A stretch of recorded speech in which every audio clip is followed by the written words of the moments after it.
भले ही आपका काम एक जल्लाद का हो, आप फिर भी उसे करुणा के साथ कर सकते हैं। उसने गुस्से से चिड़िया को बस इस तरह देखा, चिड़िया में आग लग गई और वो जलकर राख हो गई। एक कसाई मुझे क्या सिखा सकता है? मैं एक ब्राह्मण हूं।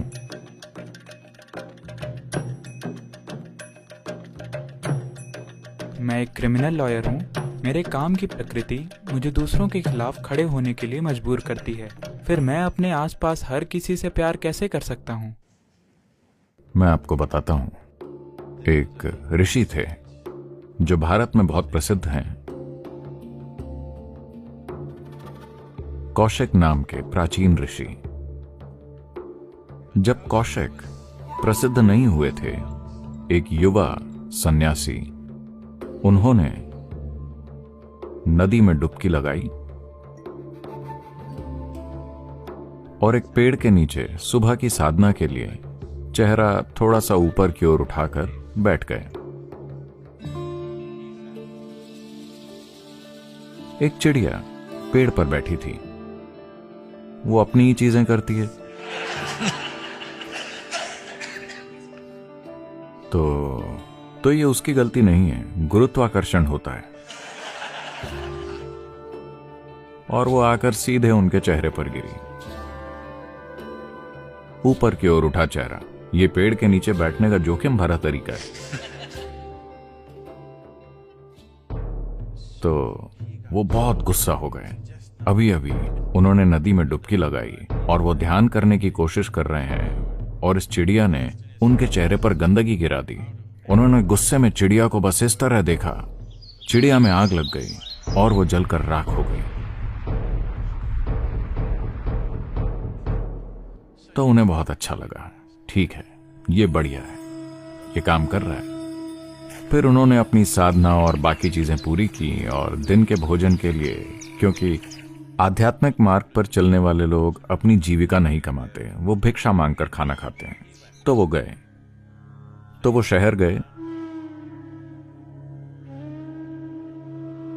एक घर के सामने खड़े हुए और बोले, भिक्षाम देही। इसका मतलब है मैं भिक्षा लेने आया हूं। आमतौर पर परंपरा में अगर कोई व्यक्ति जो आध्यात्मिक मार्ग पर है आकर भोजन मांगता है, तो चाहे आपके बच्चों ने न खाया हो, सबसे पहले आप उसे भोजन दें, क्योंकि उसका अपना कुछ नहीं है, उसके पास कुछ नहीं है और वो एक उच्च खोज पर है, तो उसे खिलाना जरूरी है। यही संस्कृति है। तो वो बोले, भिक्षाम देही। अंदर से एक महिला की आवाज आई, मैं आ रही हूं, कृपया प्रतीक्षा कीजिए। उन्होंने आवाज ऊंची की और कहा, भिक्षाम देही। क्योंकि आज सुबह ही चिड़िया को उसने उनके आध्यात्मिक प्रक्रिया को थोड़ी हवा दे दी है। वो बोली, कृपया रुकिए, मैं आ रही हूं। उन्होंने आवाज और ऊंची कर दी, भिक्षाम देही। वो चिल्लाए। वो बोली, कृपया कुछ मिनट रुकिए, मैं आ रही हूं। मगर वो चिल्लाते रहे। फिर वो महिला आई और वो चिल्लाए, तुम्हारी हिम्मत कैसे हुई मुझे इस तरह इंतजार करवाने की? मैं एक सन्यासी हूं, तुम मुझसे इस तरह इंतजार कैसे करवा सकती हो? और वो उसको घूरने लगे। वो बोली, मुझे घूरिए मत, मैं कोई छोटी चिड़िया नहीं हूं। तो तब वो, क्योंकि वो घटना आज सुबह ही हुई थी, ये अभी अखबारों में नहीं छपा है, और उन दिनों कोई ट्वीट भी नहीं कर सकता था चिड़ियों के अलावा, और वो चिड़िया मर चुकी है।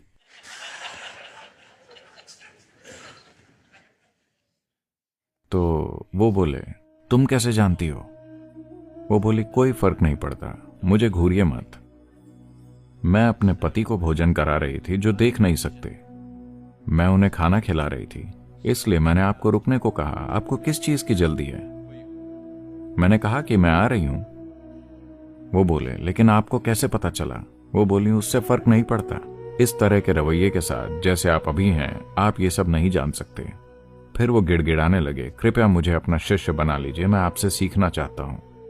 वो बोली, मैं एक गृहिणी हूं, मैं शिष्य नहीं लेती। आप चाहें तो मेरे गुरु के पास जा सकते हैं, मैं आपको उनका पता दे दूंगी। तो उन्होंने पता दे दिया। उन्हें बताया कि कहाँ जाना है। फिर वो उनके निर्देशों के अनुसार गए। पता उन्हें बाजार में ले गया और बाजार के बहुत अंदर तक, और फिर कसाई की गली में ले गया। वो एक ब्राह्मण है। कसाई की गली में देखा जाना भी एक अपराध है। उन्होंने चारों ओर देखा, मांस लटके हुए थे। उन्होंने सोचा शायद कोई गलती है, मगर पता सही था। उन्होंने पूछा, लोगों ने इस दिशा में इशारा किया और वो चले गए। फिर उन्होंने पूछताछ की। लोगों ने कहा, अच्छा ये आदमी वहां है, और उसके ऊपर हर जगह खून के छींटे थे और वो मांस काट रहा था। उन्होंने सोचा जरूर कोई गलती हुई होगी, ये नहीं हो सकता। चाहे ये सच भी हो, मैं एक कसाई से नहीं सीख सकता। एक कसाई मुझे क्या सिखा सकता है? मैं एक ब्राह्मण हूं। वो मुड़ने ही वाले थे कि कसाई ने उन्हें नाम से बुलाया और कहा, आइए, मैं जानता हूं कि उसने आपको भेजा है। अब वो जाकर वहां खड़े हो गए। ये सारा खून और मांस उनसे सहन नहीं हो रहा था, मगर वो बस हैरान होकर वहां खड़े रहे। जब वो वहां गए, वो महिला चिड़िया के बारे में जानती थी। वो यहाँ आए, इस आदमी को पहले से पता है कि उस महिला ने उन्हें भेजा है। वो इंतजार करने लगे। कसाई ने कहा, थोड़ा रुकिए, मैं बस ये काम पूरा कर लूं, फिर मैं आकर आपसे मिलूंगा। वो बस वहां खड़े रहे। फिर उन्होंने अपना काम पूरा किया, सब बंद किया और फिर चलने लगे। वो उससे 3 फीट की दूरी बनाकर चलने लगे, क्योंकि एक कसाई के बगल में चलना, असल में उन्होंने उसे मांस काटते देखा था। फिर कसाई ने उनसे बात की। वो बोला, आओ मैं आपको अपने घर ले चलता हूं, हम वहां बात करेंगे। वो उसके साथ चले गए। उसने उन्हें बैठाया और अंदर गया।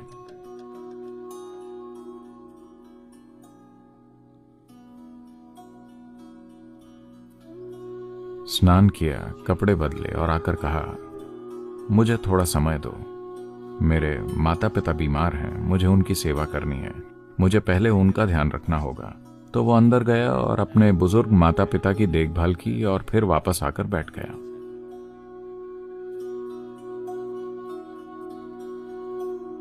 फिर उन्होंने पूछा, मैं जानना चाहता हूं कि आप जो जानते हैं उसे कैसे जाना जाता है। सुबह वो महिला चिड़िया के बारे में जानती थी। मेरे आने से पहले ही आप मेरे बारे में जानते हैं, ये कैसे हुआ? मैं ये जानना चाहता हूं। वो बोले, बस किसी चीज का ध्यान पूरी भागीदारी के साथ रखना सीखो। कोई चीज, कोई फर्क नहीं पड़ता कि वो क्या है। वो अपने अंधे पति की देखभाल करती है, मैं अपने बुजुर्ग माँ बाप की देखभाल करता हूँ, और जब मैं इन पशुओं को काटता हूँ तो मैं उनका कष्ट कम से कम करते हुए उन्हें काटता हूँ। मैंने कसाई बनना चुना क्योंकि अगर कोई और कसाई बनता तो वो पशुओं को कष्ट दे सकता था।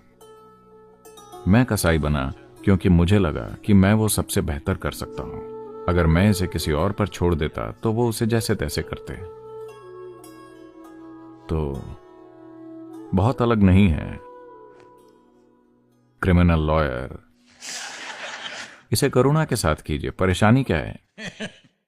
आप वकील का काम कर सकते हैं, आप कोई दूसरा काम कर सकते हैं, कोई फर्क नहीं पड़ता। तमाम चीजें जो दुनिया में करने की जरूरत है, आपको उसे करना है। मगर मूल रूप से अगर आप देखते हैं कि मैं सिर्फ जीवन हूं, जीवन बाकी हर चीज के साथ स्पंदित होगा। प्यार कोई नीति नहीं है, ये एक अनुभव है। आप उसे एक नीति बनाने की कोशिश कर रहे हैं। नीति के तौर पर यह काफी मूर्खतापूर्ण नीति है। सच में अगर आप चारों ओर देखते हैं और हर चीज के साथ एक महसूस करते हैं तो यह बहुत अच्छा एहसास है। आपका खुद को कहना, मैं तुम हूं, तुम मैं हो, तुम मैं हो, मैं तुम हूं,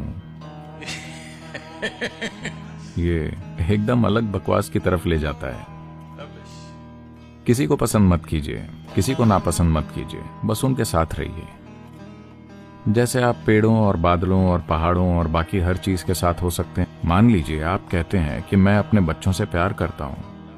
आप क्या करते हैं? आप वो करते हैं जिसकी जरूरत है। आया ना? क्या प्यार यही नहीं है? आप वो करते हैं जिसकी जरूरत है। आप पक्षपाती नहीं होते। तो पूर्वाग्रह इसलिए होता है क्योंकि आप किसी न किसी चीज के साथ पहचान जोड़ते हैं। जब मैं पूर्वाग्रह कहता हूं तो आपको समझना चाहिए, जैसे ही मन किसी चीज के साथ पहचान जोड़ता है, आपके मन में एक तरह का पूर्वाग्रह होता है। अगर आप कहते हैं मैं एक पुरुष हूं, आपके अंदर एक बहुत पुरुष जैसा पूर्वाग्रह है जो आपको पता नहीं होगा। दूसरे सोचते हैं कि आप कुछ और हैं, उनके पास इसके लिए बुरे नाम हैं। जैसे ही आप कहते हैं मैं एक भारतीय हूं, आपके अंदर भारतीय जैसा पूर्वाग्रह होता है। चाहे आप कोई भी पहचान बनाएं, आपका मन बस उसी के आसपास काम करता है और ऐसा लगने लगता है कि ये सही है, वो खास चीज जिससे भी आपकी पहचान है, बाकी सब अलग लगता है। तो मूल रूप से आध्यात्मिक प्रक्रिया का मतलब है किसी नई चीज के साथ पहचान न जोड़ना। यहां जीना सीखना, पहचान के किसी भी एहसास के बिना, बस जीवन के रूप में यहां जीना सीखना, क्योंकि आप वास्तव में वही हैं, है ना? तो अभी आप कोर्ट में हैं, यह आपके कार्य की प्रकृति नहीं है, यह आपकी पहचान है जो आपको स्पंदित नहीं होने देती।